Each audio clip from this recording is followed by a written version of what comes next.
Welcome to the Black Mirror Podcast. Join host Ho-Ho as he discusses the riveting Netflix original series, Black Mirror. Now, here he is, Ho-Ho-Ho.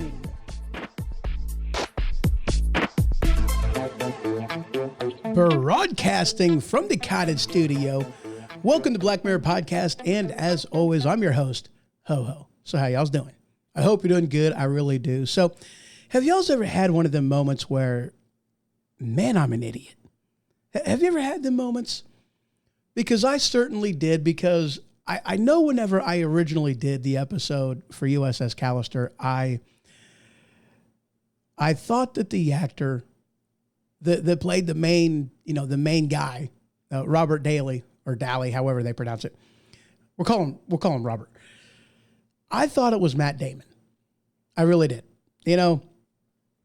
But it was kind of a chameleon type of a thing. Okay. You think of some other, actors out there, Christian Bale definitely comes to mind. He has changed his physique, everything for the sake of a role. I remember whenever I seen the trailer for Vice, it took me a minute. It's like, holy crap, that's Christian Bale, and he completely changed what he looked like for the role, and several other actors out there, they've done the same kind of thing. Okay. And I come to find out that the guy who actually played Bob in this episode was Jess Plemons. This guy right here. Let me go and pull that up. There you go. Him. Now, I mean, look, he could pass as, at least Matt Damon's brother, or at least in this picture from 2007. So, I mean, come on. It wasn't outside the realm of possibilities. But anyway, this guy, Jesse Plemons, he's been in quite a few different things too. I mean, he was in, 13 different episodes of Breaking Bad. And one of the things that I remember him from is being in the movie Battleship, underrated movie, excellent movie, by the way. But there you go, and I discovered this because I was looking up another actor who plays James Walton, the CEO in USS Callister. And that was actually, this guy right here. It was Jimmy Simpson. He's been in, the TV series Breakout Kings. And then the thing that I most remember him from, or at least the first thing I seen him in, was in Stephen King's Rose Red. Amazing movie.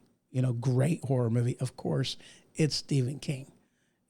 So we're going to go ahead and talk about this. Now, of course, we are talking about, the season 4, episode 1, USS Callister. Spoiler alert, because we are going to be talking about the episode, and then at the end, we're going to be exploring some things on here. I'm excited about it. Now, this episode opened up ridiculous. Okay.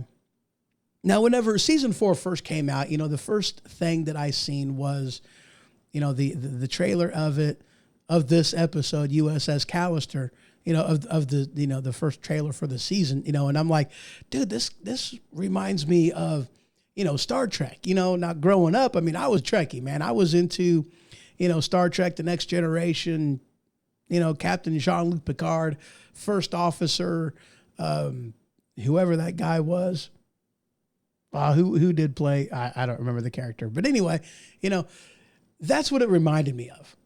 And it was very reminiscent of the original William Shatner version, of Star Trek. It was very reminiscent of that, but extremely cheesy. I mean, holy crap. The opening scene on this was so cheesy. Holy cow. And watching this, it's like, is this is he daydreaming? Is this just a fantasy thing? I mean, what's going on? And you're really confused, or at least I was. I was really confused on what's going on at this time.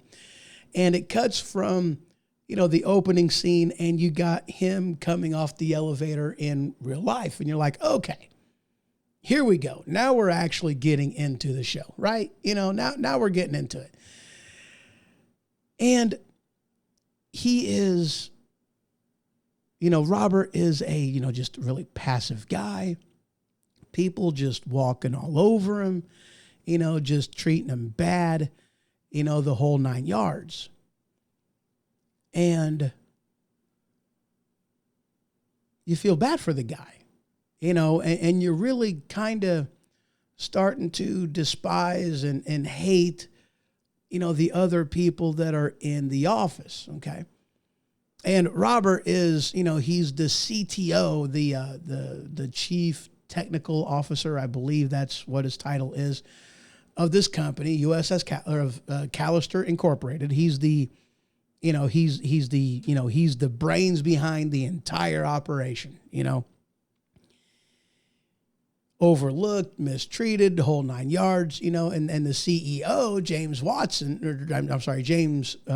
which is played by, the Jimmy Simpson, he walks all over him, treats him as a person whom just doesn't really matter. And you kind of feel sorry for Robert, because it's like, dude, he's the one person in the company that you remove him from it and the whole entire company falls apart, because he is the coder behind, he's the brains behind the game that they are creating called Infinity.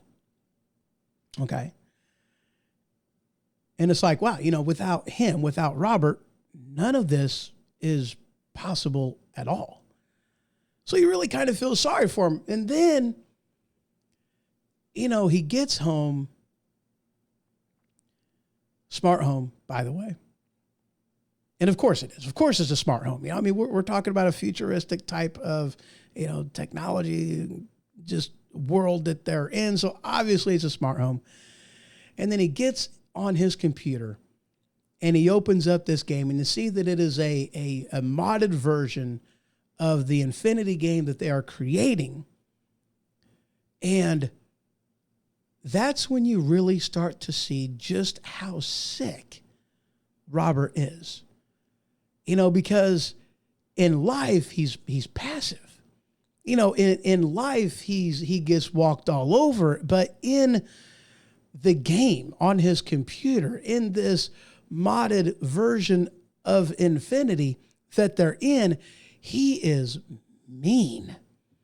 He is sick. He is twisted. He takes out all the aggression. The person whom he wishes he was in life is the person that he is in this game. But even still, you don't truly grasp how sick he is until a little bit later. Whenever, at least in his head, the newcomer that arrives to the company, kind of passes him, I don't want to say passes him by, but, kind of starts seeing him, in a matter of speaking, in the same light that everybody else in the office sees him in. And he feels wronged by that. Okay. Something that you would think would be tiny and trivial, but he's angry about this. And so he gets a sample of her DNA, and he uploads that DNA into his computer and puts her in his modded version of this game. And this is where you truly start to see just how sick Robert really is. It's like, holy crap. He's the, as they describe, he's the god of this universe. He can do virtually anything he wants to. And you find out that everybody in this, in his modded version of this game, everybody in there are people that he did the same thing to. He got their DNA, he put them in this game, and he just broke them. And through the course of the show, the first person that was put into this game was the CEO, Walton. And what he did to break Walton was unthinkable. Holy cow. Because he was able to get the DNA of Walton's kid. I think his name was Tommy. I don't remember. and he killed him. Wow. I mean, dude. Now you want to talk about a dynamic in this that that they completely changes throughout the course of this episode, because in the beginning, because you don't know what's going on, you kind of feel sorry for Robert. You feel sorry for him because here's a guy who is the brains of this entire company. Without him, none of this is possible. And he's getting walked all over, and he's getting made fun of. He's, just overlooked. He's not respected, and you hate everybody else in it, or at least you dislike everybody else in the show, especially the CEO, Walton. And then you're like, you see the digital copies of them in the game, and you feel sorry for them, and you start to really hate, just because of how sick Robert is, you start to hate him. I mean, talk about a complete change in dynamics of how you feel about different people in this. Holy crap. I mean, wow. And then the newcomer in this, the gal, Nanette, I think is what, yeah, Nanette. She just doesn't accept her fate. They figure out a way where they can communicate with people in the outside world, and they devise a plan to get out. They execute that plan. They destroy the samples of where Robert got, the DNA from, to where they can't do this again. He can't do this again. And they escape through a wormhole that was an update patch for the game. And they completely, leave and abandoned the game. They're into the cloud of the actual game itself. The modded version of the game is completely wiped away and on. So everybody on the crew was now free. And then they cut back to, Robert, and now he's stuck in the game without any way of getting out of the game, because they took his communicator, which was the means by which he was able to control everything. So now he's stuck in the game. And then the game deletes itself because of this patch.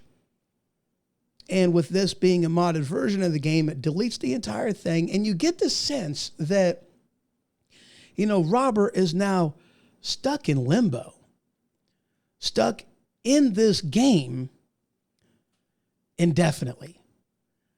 That's the feeling that they give you, Now, this is an aspect about myself that I kind of hate, because I'm of two minds. Because, yes, whenever I'm watching an episode, absolutely, I take it, for what it is. I watch most everything for the entertainment value of it, okay? I don't generally overanalyze a lot of the shows I watch. But at the same time, I still kind of do. Because after watching this, at the end, I mean, granted, okay, you're watching this episode and you cheer the crew of the USS Callister. It's like, yes, they got out. And then you're like, yes, Robert is getting his up and comings, and you cheer that. He's locked in this game forever. But that's when my mind went, wait a second. They lost me. That this wouldn't actually happen like that. I mean, for one, it's like you would think the technology, the thing that they use to interface, you into the game, that would have some type of a safety protocol in there. I mean, it's like the most obvious problem that a game would have, or at least something would have, the game crashed, whatever, a safety protocol that would be put in there that this wouldn't actually happen. And then you have the other aspect of, The same thing that happened to the crew, which whenever they were able to escape the home computer and then go into the cloud, that the mod would be deleted and then they would be in the actual game, that the same thing would happen here. The mod would be, taken away and he would be in the updated version of the game. Why did it only work for them when they left, but it didn't work for him? And these are just some of the things that this is where I was like, no. But even still, it's an aspect of, yes, Robert finally got his up and comings. Now let's go ahead and explore some of the different aspects about this that I really find intriguing. Now look, I am a huge fan of Black Mirror. I really am. Because it's a show that or at least how I look at it, it's how people communicate with people, how people interact with people, how people interact with technology, and how people interact with people through technology. These are some of the aspects of Black Mirror that I find most intriguing. Of course, I like the technology aspect of it too. So let's explore the aspect of, the digital cloning or making a digital copy of somebody, So, how far away do you think we are with this type of technology? Now, granted, okay, this is another aspect of it where they lost me in the episode. All right. Because it's like, he's not transferring the consciousness of these people into his computer. It's a DNA thing.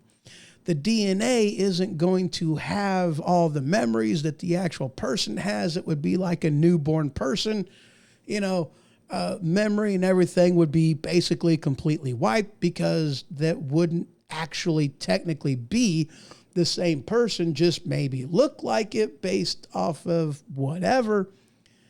But anyway, that's an aspect where it lost me on that one too. But let's assume that it's possible on this aspect. Okay. Let's just go with how they're using it. Yes, it could be done like this. But how far away do you think we are with the whole making a digital copy of somebody? How far away do you think we are on that? Because it would, think about it. It would be really awesome, wouldn't it? Take a famous person that has passed on, or just anybody in your life being able to, in a computer simulation, what have you, in the digital space, being able to have a conversation with, interact with, somebody like, JFK, somebody like Albert Einstein, somebody like Abraham Lincoln, somebody like Martin Luther King Jr., any of these type of guys, or even a family member. How awesome would that be? Now, of course, you have the aspect of just like what they're exploring in this episode with it being misused, but even still, how awesome would that be? It would be pretty stinking cool. I'm just saying that would be pretty stinking cool. But how far away do you think we actually are from that type of thing? Being able to digitally clone, digitally copy somebody, because with the advancements in technology that we've already seen, their mapping of the genome project with DNA in general, how far away do you truly think we are with that type of technology? Where do you think we are on that? What do you see as possible risk versus reward in that type of technology? These are the things that intrigue me. You know what I'm saying? So where do you see that? How do you see that? And the other aspect of this I would like to, touch base on is just with VR in general, or at least comparing this, which I don't know what you would technically call it, but this versus VR? I mean, do you see this as a stepping stone after VR, or a version of VR, a next progression of VR? Because, and I mean, granted, okay, with VR, we could easily see a world much like, or at least in virtual reality, like what they kind of lay out in the movie Ready Player One. I think technology has advanced to a point, and VR is got to be getting close to that, with the advancement of it to a point like Ready Player One. Okay, so I really see that as a, way more achievable a lot sooner than this kind of technology that they're using in USS Callister. Because in USS Callister, it's an uplink that makes it, that puts your consciousness into a game. And so which one would you like to see? I mean, would you want to go with the Ready Player One version of VR? Or would you like to explore this type of interface with a truly digital version of yourself? I mean, personally, this type of thing to me would be amazing. Because VR has its limitations, right? Because in the movie Ready Player One, you got the headset, which you still got the earphones the headphones and the microphone. And, they're wearing this bodysuit, so you get the physical feedback of things that are happening in you to give you a little bit more realism. They got the every directional treadmill that you're on, to where you can actually move and you're not just stuck in one location, kind of like how we are now. So, I mean, yeah, that's all great, fine, and dandy, and is awesome. But with the technology that they're using in USS Callister, I would much rather love to see that. So, I mean, do you see this type of technology as a progression from VR? And how would you feel about being the guinea pig of that? And I mean, granted, okay, we've kind of touched base on this type of thing a little bit with White Christmas. I think that's the one. No, that's not it.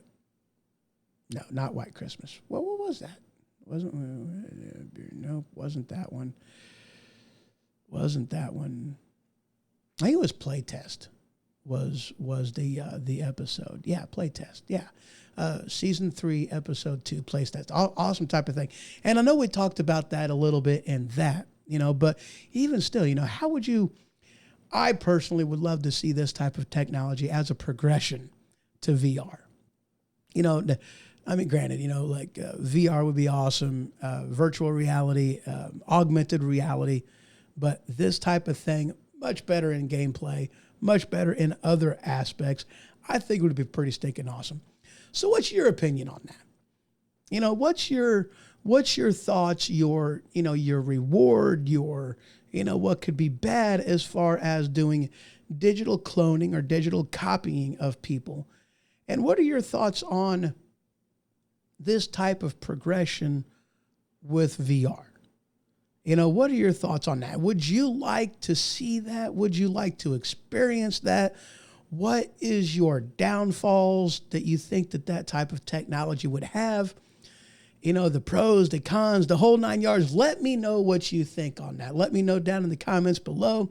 If you are listening on Spreaker, if you are watching on YouTube, or if you're watching on any of the other myriad of places that the podcast can be found, then email me, hoho@thehohoshow.com. I would like to hear what you have to say on that one.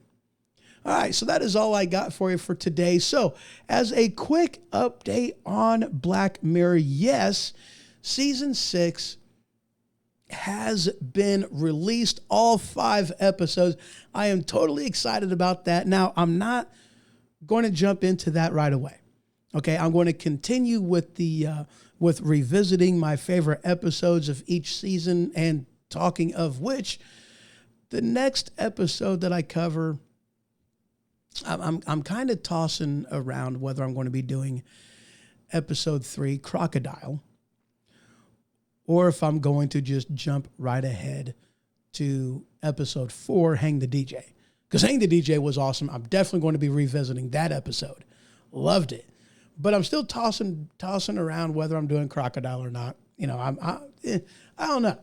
Definitely doing Hang the DJ. Don't know if I'm going to be doing Crocodile or not. Haven't decided.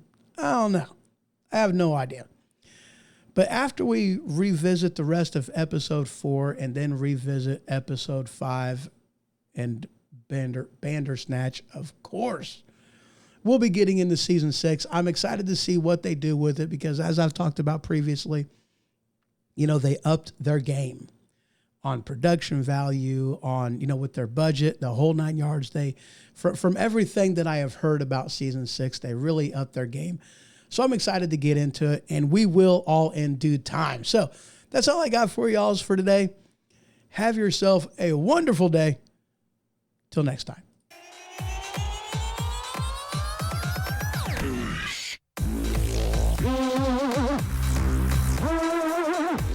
Thank you for listening to the Black Mirror Podcast.